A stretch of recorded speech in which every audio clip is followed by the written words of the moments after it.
Hey everyone, welcome back to Triple R Reefer. I'm not covering up the mic.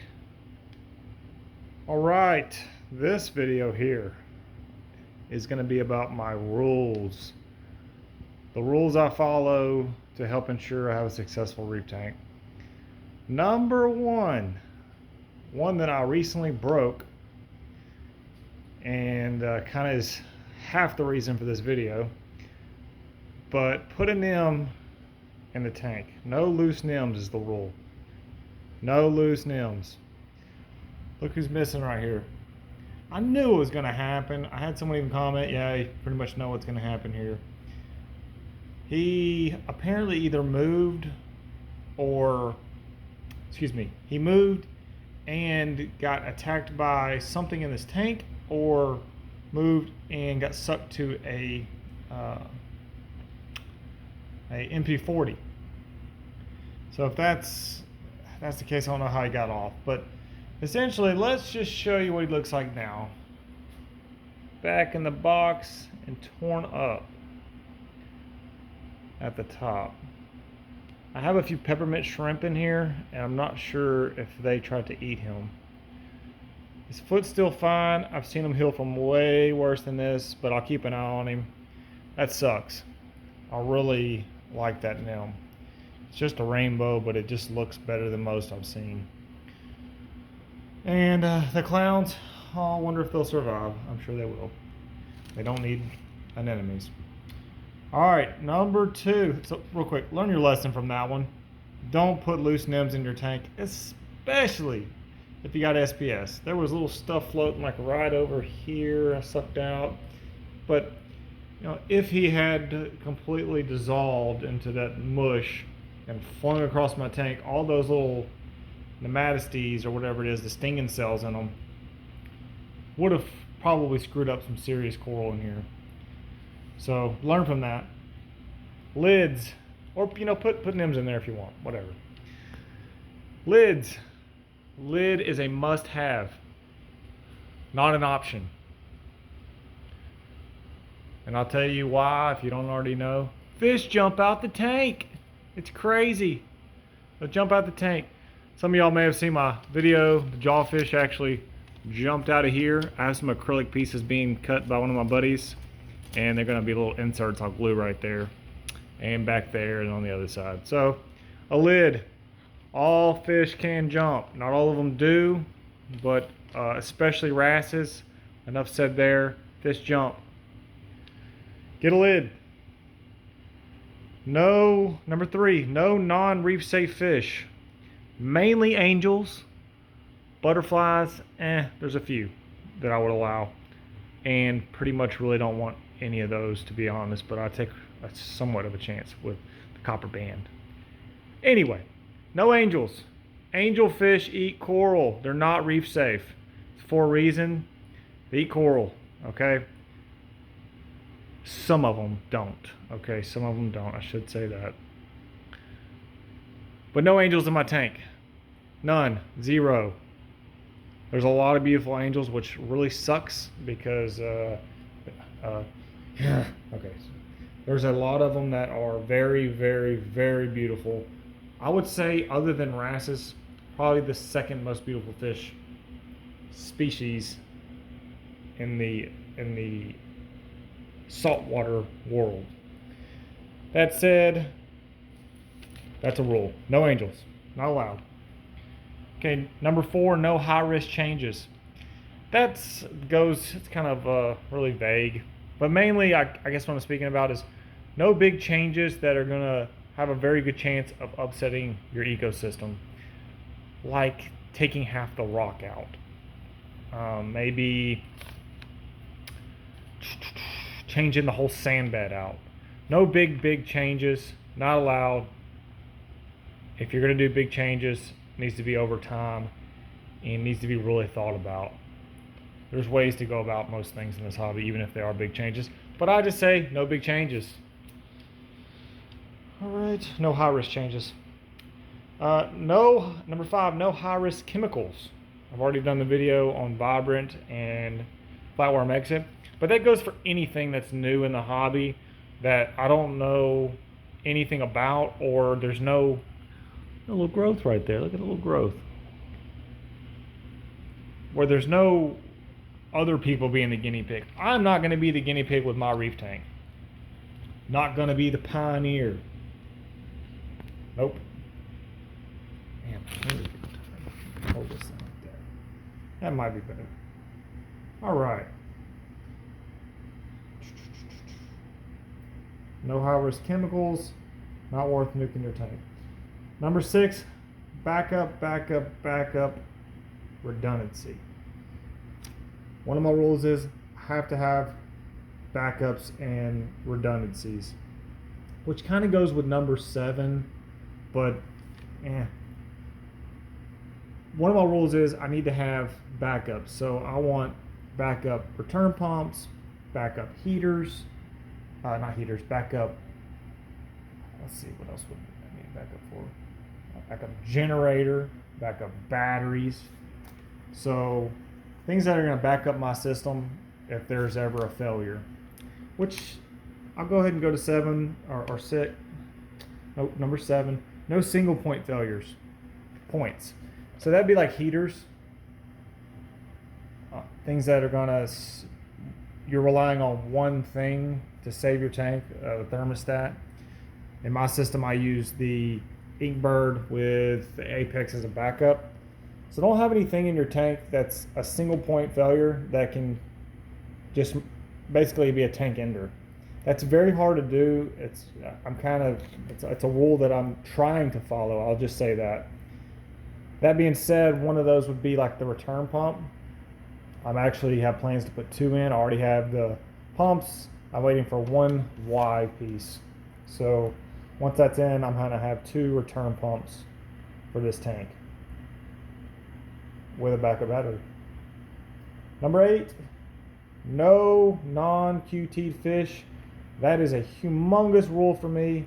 I've already done a video on why you should only buy quarantine fish.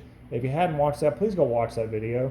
It doesn't have as much views as some of my other videos, and I think it's probably one of the most important videos that I have made. If there's an informative video for you to watch and hopefully follow, that's it. Oh, I've made so many mistakes not doing that. Please listen to me on that one, especially new reefers. I'm gonna be eating that bubble algae. God, I love this fish. Number 9, no high risk dosing without redundancy safeties. So that's gonna basically mean like Kalkwasser and 2-part. I don't want to rely on a doser to be my savior. Make sure it's gonna work. Those things fail, everything fails. So what I've implemented is solenoids hooked to my Apex. Basically, if my pH reads so high, solenoid shuts, can't be dosed anymore. Very important to have those redundancies, especially when dosing and something that can nuke your tank. Number 10 and 14, once I got to 14, kind of match. But number 10 is no eels, and number 14 is no groupers or fish eaters. Basically fish eaters, okay? Let's be honest, some eels are sick. Oh, I like that banana eel. But that being said, they're fish eaters. Sometimes, most of the time, there is some dwarf eels that might not go after some fish, but I've also heard of them eating small fish. I don't want fish eaters, okay? I like my fish. I like fish, as you may be able to tell here. There's quite a few. All right, that's enough. Number 11, no pallies or ugly zoas. I have 1 ugly zoa in here. I don't even know how I got it. And that is it right there in the middle. But other than that, I don't have any pallies in here that are ugly, or at least I think are ugly. Captain Jerks, and I'm sorry if some of these are your pallies, okay? I'm not trying to knock your tank. It's just I don't like them, so I'm not going to put them in my tank. Most of the time, these pallies are very, very, like, what would you call it? Spreadable? Yeah, they very, very much will take over a tank. I actually have, we'll get to that. Number 12, no GSP or prolific corals on main rock. Well, basically kind of the same thing. So no GSP will is allowed to be on my rockscape.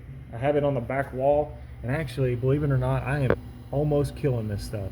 It's because I don't have much flow back here. Believe it or not enough flow.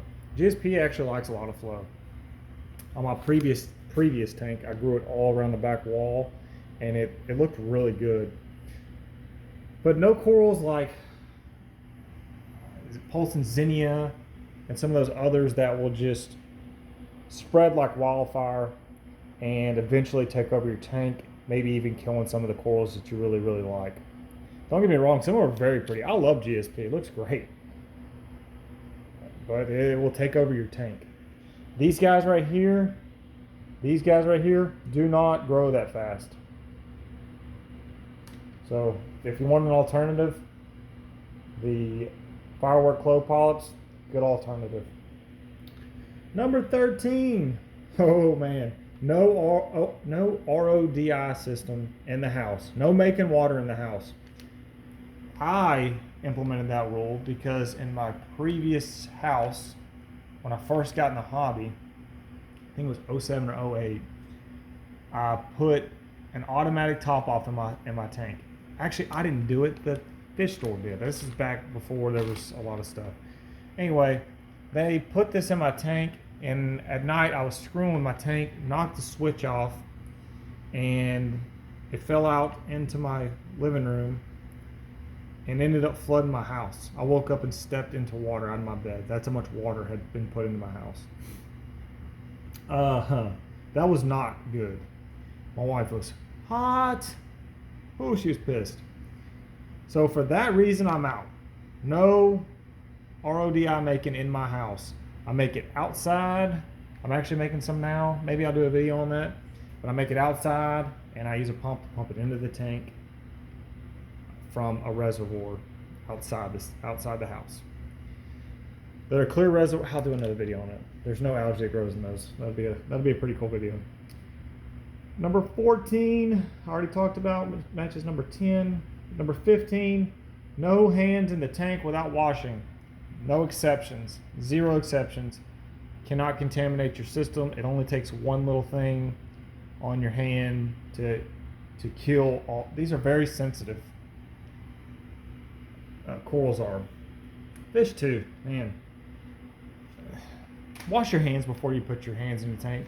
Non-scented soap, or Metro Cat sells, maybe she still has it, but it's a reef soap. Very cool soap.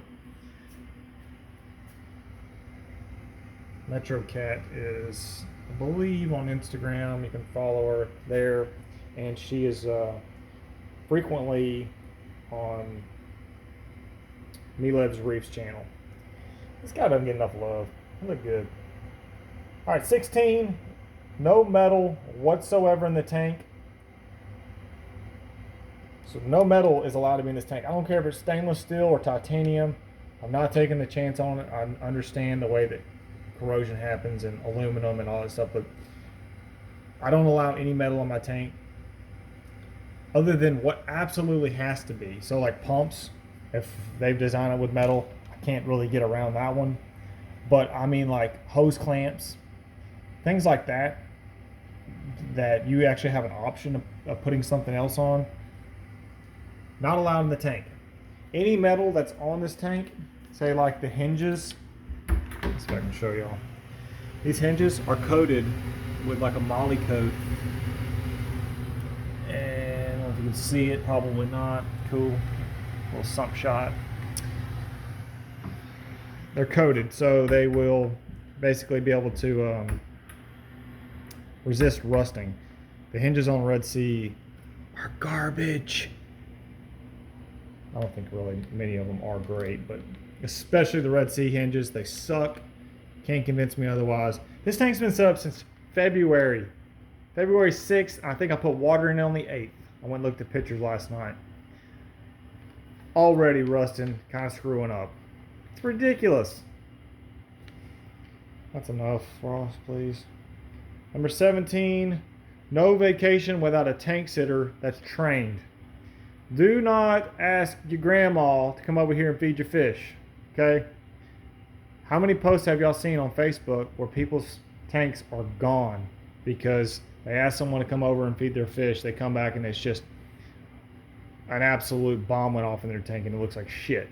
Coral's dead, fish dead. That is really on you. And I'll tell you why. It's your responsibility to make sure they know what they're doing. It's your responsibility to find someone that understands how delicate this system is, how easy it is to kill everything, and to train them up. Just a little 2 cents. Get someone that's in the hobby to do it if you can. I understand some people live where there isn't anyone, but having someone that understands how to change a return pump, well, that's pretty big. How to reset things, pretty big. Think about that, okay, before you go on vacation, and use that Wise Cam I talked about on backups. I think was what I talked about with that one. But use a Wise Cam so you can check in on your tank. Maybe even watch them do what they're doing and instruct them. Hey, not that. Nope. Don't touch that bottle. That's not the one you dump in. That's kalkwasser. Whatever, you know. I'm sorry. I thought I was putting the food in the tank, but I dumped your kalkwasser in the tank. Sorry, Johnny. Anyway, I'm almost finished. Number 18. No sprays near the tank. My wife finally got her on board with understanding why I don't want sprays near my tank. I put my tank in the kitchen, so I got to kind of be, mindful of that to myself, that this is our kitchen. When she's cooking, sprays, all that stuff, I ask her to go in the hallway and spray the pans. Now she pretty much does it every single time. No issues. Makes me happy. And if you don't understand why you shouldn't have sprays near the tank, I'm very sorry. It's not good. Number 19, that's the last one. Check your magnets. I've seen a system that was amazing. I mean, it was unreal, beautiful. Be taken out by a cheap J-Lo pump like those. And actually, I'm not following my own rule. I'll be honest. I need to go check those. But absolutely wiped his tank out from a rusting magnet. He couldn't figure it out. It was taking so long that eventually it was just, that was it. His corals died from contamination. So, just my 2 cents on my rules. These are rules that will help you be successful in the hobby. I can promise you. Please, if you can, try to implement as many of these as you can. If there's any that you feel like you should mention and would like to add, please do that in the comments. Rules that you follow or try to follow the best you can to help you be successful in the reef tank hobby. That's really, look at these guys, come on. And it's over. That's the way it should work. All right, I'm going to quickly show this because one person wanted to see it, and it's how I mounted these Aquatic Life T5s. It's very simple. It's just a rail from Ecotech's rail, mounting rail. And let me turn the light on so y'all can actually see.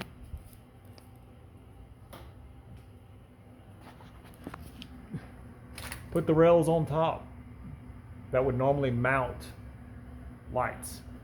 So they're just screwed in and being held by these little screws here. And trust me, they will hold a lot of weight. So just this is not a big deal. I've held Hydra 26 HDs from just this point on my 750. So the whole thing plus the Hydras. This is just holding the Aquatic Life. I can move this wherever. But that's it. Just set it on top. Fits perfectly across the side, down in there. I mean, you really can't beat it. So if you want to know how to mount that, it's going to be hard. Just kidding. It's very easy. You set on top. Hopefully this guy makes it. Gonna suck. Gotta really keep an eye on it. All right, everyone. That's it. Wow, what a short video. Only 20 minutes. Thank y'all again for everyone that's commented. Subscribe to my channel. All the new subscribers. Everyone. Seriously, thank y'all. And hopefully I can come up with some more decent content, or just decent content. I don't know if this is decent, but thank y'all very, very, very much. I'll be seeing y'all pretty soon. I got some new stuff coming in the tank. You're going to love it. All right, that's it. See you on the next one.